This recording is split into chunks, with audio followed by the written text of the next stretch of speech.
Så er det en måned siden, at jeg modtog mit digitale kirkeorgel fra Tyskland, og jeg har fået spillet en del på det også, selvom vi har været på en lille ferie, en påskeferie. Og i starten, hvor jeg sad og spillede på det, så fik jeg nærmest sådan som impulsiv idé, at jeg kunne optage noget af det og også dele det på sociale medier.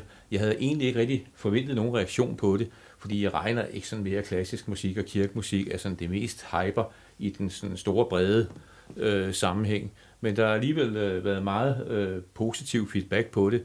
Og nu er så sket det, at en jeg kender har ønsket en salme. Det er Henning Andersen, der ligesom jeg er historieinteresseret og interesseret i vores bys historie. Og han kunne godt tænke sig, at jeg spiller salmen Kirkeklokker mellem ædle malme. Og den var nok kommet alligevel på et tidspunkt, og den står også mit hjerte meget kært. Og det er en helt særlig salme. Min mor var også meget glad for den.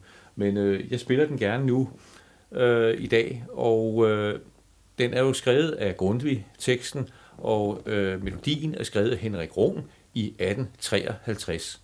Og det er nok en af de mest sådan, associationsfremkaldende og følelsesladede salmer. Man kan ikke undgå at blive berørt af den.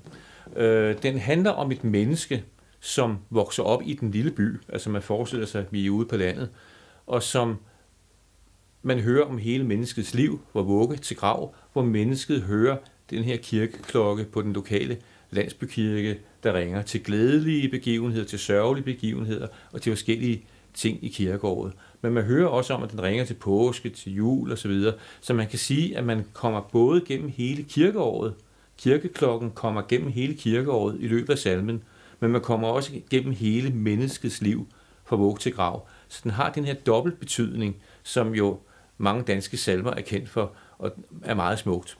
Det starter selvfølgelig med, at den her person er spædbarn, hvor det inddyses ved vuggesang. Og på et tidspunkt, hvor barnet er blevet ældre, der er det så jul i salmen, hvor teksten siger, men som barn på landet, julemorgen var mit himmerige, den du meddelte mig med englestemme, kimede klart den store glæde ind. Og det er barnets glæde ved julen, og det er klokken, der ringer til den her højtid.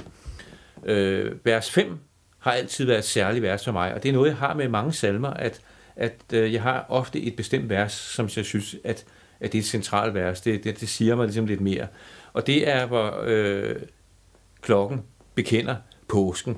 Højere stemte dine toner, når de med den gyldne sol frembrød, kimede støv og rejste din forsoner. Stat nu op i påske morgengry. Det store ord. Stat nu op, det er der måske ikke alle danskere, der kender. Det er et gammelt dansk ord for stå nu op, men det er i bydeform, altså det vil sige stå nu op, vær venlig at stå op. Men sådan er det jo med salmen. Der er nogle ord, som man måske nødvendigvis ikke kender. Den slutter med, at den kimer aftenklokken, og på det her tidspunkt i salmen er menneskets liv ved at være slut. Så det følger hele menneskelivet og hele kirkeåret. Jeg kunne godt snakke meget om det her, men meningen er jo, at jeg skal spille den. Der er 10 vers i, og det er i den høje ende. Der er salmer i den danske salmebog med flere vers, men vi er i den høje ende, når vi snakker 10 vers. Og jeg ved også godt, at mange mennesker tænker gab, når man skal synge salme i en kirke med 10 vers. Det er jeg udmærket godt klar over.